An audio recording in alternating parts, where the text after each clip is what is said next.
ಚಿಕ್ಕಬಳ್ಳಾಪುರ ಲೋಕಸಭಾ ಚುನಾವಣಾ ಅಖಾಡಕ್ಕೆ ಮಿಥುನ್ ರೆಡ್ಡಿ ಹಾಗೂ ಹರಿನಾಥ್ ರೆಡ್ಡಿ ಎಂಟ್ರಿ. ಚಿಕ್ಕಬಳ್ಳಾಪುರದ ಮಾಜಿ ಸಚಿವ ಸುಧಾಕರ್ ಮತಬೇಟೆಯಲ್ಲಿ ಒಗ್ಗಟ್ಟಿನ ಮಂತ್ರ ಜಪಿಸಿದ ದಂಡನಾಯಕರು. ಇನ್ನೇನು ಕರ್ನಾಟಕದಲ್ಲಿ ಮೊದಲ ಹಂತದ ಮತದಾನಕ್ಕೆ ಕೇವಲ 10 ದಿನ ಬಾಕಿ ಉಳಿದಿದ್ದು, ಅಭ್ಯರ್ಥಿಗಳಿಂದ ಮತದಾರರ ಮನವೊಲಿಕೆ ಹಾಗೂ ಮತಬೇಟೆ ಅತ್ಯಂತ ಭರದಿಂದ ಸಾಗಿದೆ. ಅದರಂತೆ ಚಿಕ್ಕಬಳ್ಳಾಪುರ ಲೋಕಸಭಾ ಕ್ಷೇತ್ರದ ಬಿಜೆಪಿ ಅಭ್ಯರ್ಥಿ ಡಾಕ್ಟರ್ ಕೆ ಸುಧಾಕರ್ ರವರ ಚುನಾವಣೆ ತಂತ್ರಗಾರಿಕೆ ಹೆಣೆದಿದ್ದಂತೆ ಕಾಣುತ್ತಿದೆ. ಇದಕ್ಕೆ ಉದಾಹರಣೆ ಬಾಗೇಪಲ್ಲಿ ತಾಲೂಕು. ಬಾಗೇಪಲ್ಲಿ ತಾಲೂಕಿನಲ್ಲಿ ಘಟಾನುಘಟಿ ನಾಯಕರು ಸುಧಾಕರ್ ಪರ ಪ್ರಚಾರ ನಡೆಸಲು ತಾಲೂಕಿನಲ್ಲಿ ತಯಾರಿ ಮಾಡಿಕೊಂಡಿದ್ದಾರಂತೆ. ಕಳೆದ ವಿಧಾನಸಭಾ ಕ್ಷೇತ್ರದ ಚುನಾವಣೆಯಲ್ಲಿ ಬಾಗೇಪಲ್ಲಿ ತಾಲೂಕಿನಲ್ಲಿ ಬಿರುಗಾಳಿ ಎಬ್ಬಿಸಿದ್ದ ಮಿಥುನ್ ರೆಡ್ಡಿ ಹಾಗೂ ಜೆಡಿಎಸ್ ನಾಯಕ ಹರಿನಾಥ್ ರೆಡ್ಡಿ ಇಂದು ಸುಧಾಕರ್ ಪರ ಬೆಂಬಲ ಕೊಡಲು ಕಾರ್ಯಕರ್ತರ ಅಭಿಪ್ರಾಯ ಸಂಗ್ರಹ ಸಭೆ ಕರೆದಿದ್ದರು. ಸಭೆಯಲ್ಲಿ ಕಾರ್ಯಕರ್ತರ ಅಭಿಪ್ರಾಯ ಪಡೆದು ಬಳಿಕ ಮಾತನಾಡಿದ ನಾಯಕರು ಬಿಜೆಪಿ ಅಭ್ಯರ್ಥಿಯನ್ನು ಹಾಡಿ ಹೊಗಳಿದ್ದಾರೆ. ಎನ್ಡಿಎ ಮೈತ್ರಿ ಅಭ್ಯರ್ಥಿ ಆಗಿರುವ ಸುಧಾಕರ್ ಅವರು ಚಿಕ್ಕಬಳ್ಳಾಪುರ ಲೋಕಸಭಾ ಕ್ಷೇತ್ರದ ಸಂಸದರಾಗಿ ಆಯ್ಕೆ ಆಗಲಿದ್ದಾರೆ. ಬಾಗೇಪಲ್ಲಿಯಲ್ಲಿ ಹಲವು ಅಭಿವೃದ್ಧಿ ಕಾರ್ಯಗಳು ಮಾಡಲು ಈಗಾಗಲೇ ಭರವಸೆಯನ್ನು ನೀಡಿದ್ದಾರೆ. ಇದರಿಂದ ಇಂತಹ ಅಭಿವೃದ್ಧಿಕಾರರನ್ನು ನಾವು ಎಲ್ಲ ಸೇರಿ ಅತ್ಯಂತ ಹೆಚ್ಚು ಬಹುಮತ ಕೊಡುವ ಮೂಲಕ ಗೆಲ್ಲಿಸಿ ಕೊಡಬೇಕು ಎಂದು ಸದರಿ ನಾಯಕರಿಂದ ಕಾರ್ಯಕರ್ತರಿಗೆ ತಿಳಿಸಲಾಯಿತು. ಏನಂದ್ರೆ ನಾನೆಲ್ಲ ನಮ್ಮ ನಾಯಕರಿಗೂ ಎಲ್ಲ ನಮ್ಮ ಯುವ ಮಿತ್ರರಿಗೂ ಕರೆ ಮೂಲಕ ಫೋನ್ ಮಾಡಿ ನಾವೊಂದು ದೊಡ್ಡ ನಿರ್ಧಾರ ತಗೋಬೇಕಾಗಿದೆ. ಈ ನಿರ್ಧಾರಕ್ಕೆ ನಾವೆಲ್ಲ ಭದ್ರ ಅಂತ ಕೇಳಿದಾಗ ನಾವೆಲ್ಲರೂ ಈ ಹಿಂದೆ ಇರ್ತೀವಣ್ಣ, ಇವೇನೋ ಒಂದು ನಿರ್ಧಾರ ತಗೊಂಡ್ರು ನಾವು ಮಾಡಕ್ಕೆ ಬದ್ಧವಾಗಿರ್ತೀವಿ ಅಂತ ಹೇಳಿದ್ರು. ನಾನು ಡಾಕ್ಟರ್ ಸುಧಾಕರಣ್ಣ ಅವರು ಕರೆ ಮಾಡಿ ಕರೆದಾಗ ನಮ್ಮ ಅಭಿ ಅವರು ಎಲ್ಲರೂ 2 ಸರಿ ಚರ್ಚೆ ಮಾಡಿ ಮುಂದಿನ ದಿನಗಳಲ್ಲಿ ಇವತ್ತೇನು ನನ್ನಿಂದ ಬಂದಂತ ಎಲ್ಲ ನಮ್ಮ ನಾಯಕರಿದ್ದಾರೆ, ನಾಳೆ ದಿನ ಅವ್ರಿಗೂ ಒಂದು ಸ್ಥಾನಮಾನ ಕೊಡಬೇಕಾಗತ್ತೆ ನನ್ನ ಕ್ಷೇತ್ರದಲ್ಲಿ. ಇವತ್ತು ನಾನು ನಂಬ್ಕೊಂಡಿದ್ದಾರೆ, ನಾವೆಲ್ಲ ಜೊತೆಗೂಡಿ ಕೆಲಸ ಮಾಡ್ತೀವಿ ಅಂತ ಅಣ್ಣವರನ್ನು ಮಾತಾಡಿದ್ದೀನಿ. ಇವತ್ತು ನಾವೆಲ್ಲರೂ ಏನು ಈ ಏಪ್ರಿಲ್ 26ನೇ ತಾರೀಕು ಲೋಕಸಭಾ ಚುನಾವಣೆ ಬರ್ತಾ ಇದೆ, ನಮ್ಗೆಲ್ಲರಿಗೂ ಗೊತ್ತಿದೆ. ಈಗಾಗಲೇ ಭಾರತೀಯ ಜನತಾ ಪಕ್ಷದಿಂದ ಹಾಗೂ ಜೆಡಿಎಸ್ ಎನ್ಡಿಎ ಅಭ್ಯರ್ಥಿಯಾಗಿ ಡಾಕ್ಟರ್ ಸುಧಾಕರಣ್ಣ ಅವರು ಅಭ್ಯರ್ಥಿಯಾಗಿದ್ದಾರೆ. ಮೊದಲು ನಿಮಗೆಲ್ಲ ಗೊತ್ತಿರ್ಬೋದು, ಸುಧಾಕರಣ್ಣ ಅವರು ಚಿಕ್ಕಬಳ್ಳಾಪುರ ಜಿಲ್ಲೆಯಲ್ಲಿ ಏನೊಂದು ಅವರು ಭಾರತೀಯ ಜನತಾ ಪಾರ್ಟಿ ಬಂದ್ಮೇಲೆ ಏನೊಂದು ದೊಡ್ಡ ಮಟ್ಟದಲ್ಲಿ ಕೆಲಸ ಕಾರ್ಯಗಳು ಮಾಡಿದ್ದಾರೆ ಮತ್ತು ಚಿಕ್ಕಬಳ್ಳಾಪುರ ಅಭಿವೃದ್ಧಿ ನೋಡ್ಬೋದು ನಾವು ಏನಿದೆ ಅಭಿವೃದ್ಧಿ ಅವ್ರು ಏನ್ ಮಾಡಿದ್ದಾರೆ ಅಂತ. ಇವತ್ತು ನಾವು ಅವ್ರನ್ನ ಬೆಂಬಲ ಕೊಟ್ಟು ಗೆಲ್ಸ್ಕೊಂಡ್ರೆ ನಮ್ಮ ಬಾಗೇಪಲ್ಲಿ ಇವತ್ತವರೆಗೂ ಅಭಿವೃದ್ಧಿ ಅನ್ನೋ ಶೂನ್ಯ ಇದೆ, ನಮ್ಗೆಲ್ಲರಿಗೂ ಗೊತ್ತಿದೆ. ಈ ಬಾಗೇಪಲ್ಲಿ ಅಭಿವೃದ್ಧಿ ಆಗ್ಬೇಕಂದ್ರೆ ಈ ಸರಿ ಸುಧಾಕರಣ್ಣ ಅವ್ರಿಗೆ ಇಡೀ ನಾವು ಏನು ಚಿಕ್ಕಬಳ್ಳಾಪುರ ಲೋಕಸಭಾ ಕ್ಷೇತ್ರದಲ್ಲಿ 8 ಕ್ಷೇತ್ರಗಳನ್ನ ದೊಡ್ಡ ಮಟ್ಟದಲ್ಲಿ ನಾವು ಬಾಗೇಪಲ್ಲಿ ವಿಧಾನಸಭಾ ಕ್ಷೇತ್ರದಲ್ಲಿ ಅವ್ರಿಗೆ ಲೀಡನ್ನು ಕೊಡಬೇಕು. ನಮ್ಗೆ ಇದು ಕೇವಲ 10 ದಿನ ಇರೋದು. 10 ದಿನ ನಾವು ಹಗಲು ರಾತ್ರಿ ಕೆಲಸ ಮಾಡಿ ಒಂದು ದೊಡ್ಡ ಮಟ್ಟದಲ್ಲಿ ನಾವು ಅವ್ರಿಗೆ ಲೀಡ್ ತಂದ್ಕೊಂಡು ಅವ್ರ ದೇಶಿಕರಾಗಿ ಮಾಡಿದ್ರೆ ಅವ್ರ ಕೇಂದ್ರದಲ್ಲಿ ಮಂತ್ರಿ ಆಗೋ 2ನೇ ಮಾತೇ ಇಲ್ಲ. ಯಾಕಂದ್ರೆ ವಿದ್ಯಾವಂತರಿದ್ದಾರೆ, ಬುದ್ಧಿವಂತರಿದ್ದಾರೆ, ನಮ್ಗೆಲ್ಲ ಒಂದು ಯುವಕರ ಕಣ್ಮಣಿ ತರ ಅವರು. ಅವ್ರ ಮಾರ್ಗದರ್ಶನದಲ್ಲಿ ನಾವೆಲ್ಲರೂ ಚುನಾವಣೆಯನ್ನು ಮಾಡಿ ಎಲ್ಲರೂ ಇವತ್ತೇನು ನೀವೆಲ್ಲ ಬಂದಿದ್ದೀರಾ. ನಾವು ಇನ್ನೊಂದು ಜೆಡಿಎಸ್ ಅವರು ಇರ್ತಾರೆ, ಹಳೆ ಬಿಜೆಪಿ ಟೀಮ್ ಇರುತ್ತೆ, ನಾವು ಎಲ್ಲ ಸೇರಿ ಜೊತೆಗೂಡಿ ಕೆಲಸ ಮಾಡಬೇಕಾಗಿದ್ದು.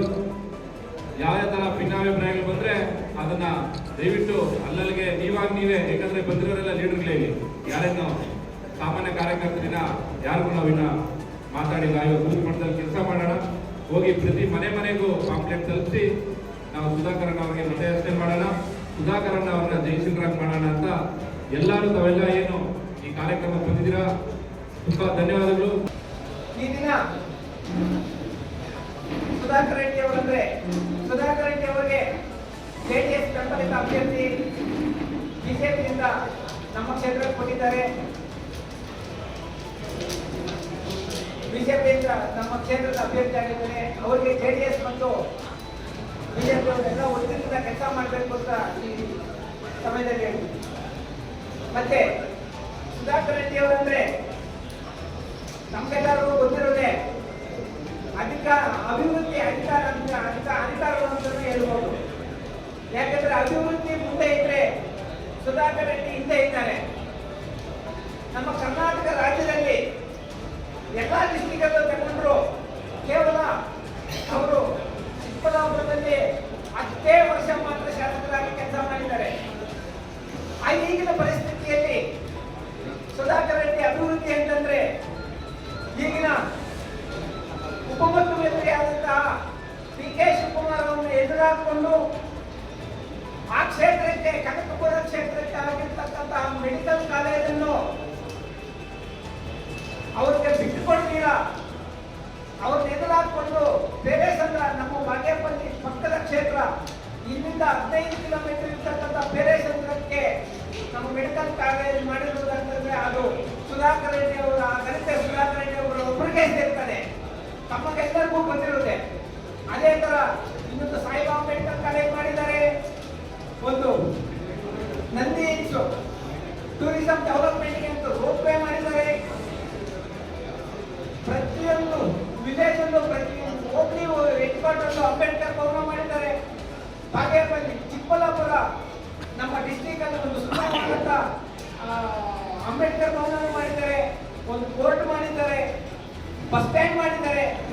ಕಣ್ಣೆದುರುಗಡೆ ಬಾಗೇಪಲ್ಲಿಯಲ್ಲಿ ಕಂಟಿನ್ಯೂಸ್ ಆಗಿ 3-4 ಸಲ ಕಾಂಗ್ರೆಸ್ ಶಾಸಕರು ಗೆದ್ದಿದ್ದಾರೆ. ಅದೇ ತರ ಕೇವಲ 2 ಸಲ ಮಾತ್ರ ಸುಧಾಕರ್ ರೆಡ್ಡಿ ಅವರು ಗೆದ್ದಿರುವುದು. ಸುಧಾಕರ್ ರೆಡ್ಡಿ ಅವರ ಅಭಿವೃದ್ಧಿ ಏನಿದೆ, ನಮ್ಮ ಬಾಗೇಪಲ್ಲಿ ಅಭಿವೃದ್ಧಿ ಏನಿದೆ ನಿಮ್ಗೆಲ್ಲರಿಗೂ ಗೊತ್ತಿರುವುದೇ. ಅದಕ್ಕೋಸ್ಕರ ಸುಧಾಕರ್ ರೆಡ್ಡಿ ಅವರು ಈ ಸರಿ ನಾವೆಲ್ಲ ಒಟ್ಟೊಟ್ಟಿನಿಂದ ಕೆಲಸ ಮಾಡಿ ಅವ್ರು ವೋಟ್ ಕೊಡಬೇಕಂತ ತಮ್ಮಲ್ಲೇ ಮನವಿ ಮಾಡ್ಕೊಳ್ತೇವೆ. ಇನ್ನೊಂದು ವಿಷಯ ಅಂತಂದ್ರೆ JDS ವಿಷಯಕ್ಕೆ ಬಂದ್ರೆ ಅಂದ್ರೆ ಕರ್ನಾಟಕ ರಾಜ್ಯದಲ್ಲಿ ಎಲ್ಲಾ ಕಡೆ CPM ಇತ್ತು. ಅಲ್ಲಿ ಪ್ಲಸ್ ಆಗ್ತದೆ, ಒಂದು 10% 5% ಪ್ಲಸ್ ಆಗ್ತದೆ. ಅದೆಲ್ಲ JDSಗೆ ಒಲವು ಬರ್ತದೆ ಅಂತ ಹೇಳ್ಬಿಟ್ಟು ನಮ್ಮ ರಾಜ್ಯದ ಮಾಜಿ ಮುಖ್ಯಮಂತ್ರಿಗಳಾದಂತಹ ಕುಮಾರಣ್ಣನವರು ಮತ್ತೆ ದೇವೇಗೌಡರು ಡಿಸೈಡ್ ಮಾಡಿಕೊಂಡು CPMಗೆ ಮೈತ್ರಿ ಮಾಡಿದ್ರು. ಆಗಿನ ಪರಿಸ್ಥಿತಿಯಲ್ಲಿ ನಮ್ಮ ಬಾಗೇಪಲ್ಲಿಯಲ್ಲಿ ಸ್ವಲ್ಪ CPM ಮುಂಚೂಣಿಯಲ್ಲಿ ಇದೆ ಅಂತ ಹೇಳ್ಕೊಂಡು ಅವರು ಡಿಸೈಡ್ ಮಾಡಿದ ಮೇಲೆ CPMಗಾದ್ರು. ಈಗಿನ ಪರಿಸ್ಥಿತಿ ನೋಡಿದ್ರೆ ರಾಜ್ಯ ಒಂದೇ ಇಂಪಾರ್ಟೆಂಟ್ ಅಲ್ಲ, ದೇಶ ಮುಖ್ಯ. ದೇಶ ಅಂದ್ರೆ ನರೇಂದ್ರ ಮೋದಿ. ನಿಮ್ಗೆಲ್ಲರಿಗೂ ಗೊತ್ತಿರುವುದೇ, 10 ವರ್ಷದಲ್ಲಿ ನರೇಂದ್ರ ಮೋದಿ ನಮ್ಮ ಭಾರತ ದೇಶ ಅಂತ ಏನು ಗುರುತಿಸಿದ್ದಾರೋ ಪ್ರಪಂಚದಲ್ಲಿ ಒಂದು 3ನೇ ಸ್ಥಾನಕ್ಕೆ ಬಂದಿದೆ. GDP ಆಗ್ಬೋದು, ದೇಶದಲ್ಲಿ ಎಲ್ಲೇ ಹೋದ್ರು, ನಮ್ಮ ಭಾರತ ದೇಶ ಅಲ್ಲ ಪ್ರಪಂಚದಲ್ಲಿ ಎಲ್ಲೇ ಹೋದ್ರು ನರೇಂದ್ರ ಮೋದಿ ಕೂಗು ಅಂತ ಬರ್ತಾ ಇದೆ. ಅದಕ್ಕೋಸ್ಕರ ಅವ್ರ ಕೈ ಬಲಪಡಿಸಬೇಕು ಅಂತ ನಮ್ಮ ಮಾಜಿ ಪ್ರಧಾನಿಗಳು ದೇವೇಗೌಡರು ಮತ್ತೆ ಕುಮಾರಣ್ಣನವರು ಈ ಸಲ ಬೇಡ, CPM ಅಂದ್ರೆ ಗೊತ್ತಾಗೋದಿಲ್ಲ ಅಂತಂದ್ರೆ ಭಾರತ ದೇಶಕ್ಕೆ ಪ್ರಧಾನಿ ನೋಡ್ಬೇಕು ಅಂತೇಳಿ ಒಗ್ಗಟ್ಟಿನಿಂದ ಅವ್ರಿಗೆ ನಮ್ಮ ಕರ್ನಾಟಕ ರಾಜ್ಯದಲ್ಲಿ JDS ವಿಲೀನವಾಗಿದೆ. ಅದರಿಂದ ನಮಗೂ JDSಗೂ 3 ಕ್ಷೇತ್ರ ಕೊಟ್ಟಿದ್ದಾರೆ. ಪಕ್ಕದಲ್ಲಿ ಕೋಲಾರ ಕೊಟ್ಟಿದ್ದಾರೆ, ಹಾಸನ ಕೊಟ್ಟಿದ್ದಾರೆ, ಮಂಡ್ಯ ಕೊಟ್ಟಿದ್ದಾರೆ. ಅದರಿಂದ 3 ಕ್ಷೇತ್ರಕ್ಕೂ ಅವರು ಒಗ್ಗಟ್ಟಿನಿಂದ ಮಾಡ್ತಾ ಇದ್ದಾರೆ. ನಾವೆಲ್ಲ ಸೇರಿಕೊಂಡು ಡಾಕ್ಟರ್ ಸುಧಾಕರನ್ ಅವ್ರದ್ದು ಅವ್ರದ್ದೇ ಆದಂತ ಒಂದು ಒಲವಿದೆ ಇಲ್ಲಿ ತಗೊಂಡ್ರೆ, ಬಾಗೇಪಲ್ಲಿ ತಗೊಂಡ್ರೆ. ಯಾಕಂದ್ರೆ 10 ವರ್ಷದಲ್ಲಿ ಅವ್ರು ಮಾಡಿರ್ತಕ್ಕಂತಹ ಡೆವಲಪ್ಮೆಂಟ್ ಏನಿದೆ ಚಿಕ್ಕಬಳ್ಳಾಪುರ, ಅದು ನಿಮ್ಗೆ ಎಲ್ಲರಿಗೂ ಗೊತ್ತಿರೋ ವಿಷಯನೇ. ಯಾಕಂದ್ರೆ ಸುಧಾಕರ್ ಅಭಿವೃದ್ಧಿ ಮುಂದೆ ಇದ್ರೆ ಸುಧಾಕರ್ ಹಿಂದ್ಗಡೆ ಇದ್ದಾರೆ. ಆ ತರ ಅಭಿವೃದ್ಧಿ ಮಾಡ್ಕೊಂಡು ಬಂದಿದ್ದಾರೆ. ನಮ್ಮ ಕ್ಷೇತ್ರದಲ್ಲಿ ಆ ತರ ಡೆವಲಪ್ಮೆಂಟ್ ಆಗಿಲ್ಲ. ಕಾಂಗ್ರೆಸ್ ಶಾಸಕರಿದ್ರು, ಕಾಂಗ್ರೆಸ್ ಶಾಸಕರು 2 ಸಲ ಆಗಿದ್ರು. 10 ಸಲ 2 ಸಲನೂ ಕಾಂಗ್ರೆಸ್ಸೇ ಬಂದಿದೆ, ಒಂದೇ ಸಲ ಮಾತ್ರ ಬಿಜೆಪಿ ಬಂದಿರೋದು. ಅದರಿಂದ ಡೆವಲಪ್ಮೆಂಟ್ ಚೆನ್ನಾಗಿದೆ. ಸುಧಾಕರ್ ರೆಡ್ಡಿ ಅವರಿಗೆ ನಾವು ಕೈಗೆ ಬಲಪಡಿಸಬೇಕು ಅಂತ ನಾವು ಈ ಸಲ JDS ಕಾರ್ಯಕರ್ತರು ಮತ್ತೆ ಮಿಥುನ್ ರೆಡ್ಡಿ ಅವರು ಇದ್ದಾರೆ, ನಾಗರಾಜ್ ರೆಡ್ಡಿ ಅವರು ಇದ್ದಾರೆ, ಕೋನಪ್ಪ ರೆಡ್ಡಿ ಅವರು ಇದ್ದಾರೆ, ಎಲ್ಲಾ ಮುಖಂಡರು, ಈವನ್ ಮುನ್ರಾಜ್ ಅವರು ಇದ್ದಾರೆ. ಎಲ್ಲರೂ ಸೇರಿಕೊಂಡು ಒಗ್ಗಟ್ಟಿನಿಂದ ನಾವು ಸುಧಾಕರ್ ಅವರ ಕೈ ಬಲಪಡಿಸಕ್ಕೆ ರೆಡಿ ಇದ್ದೀವಿ. ಮತ್ತೆ ನರೇಂದ್ರ ಮೋದಿ ಅವ್ರನ್ನ ಪ್ರಧಾನಿ ಮಂತ್ರಿ ಮಾಡಬೇಕು ಅಂತ ನಾವೆಲ್ಲರೂ ಡಿಸೈಡ್ ಆಗಿದ್ದೀವಿ.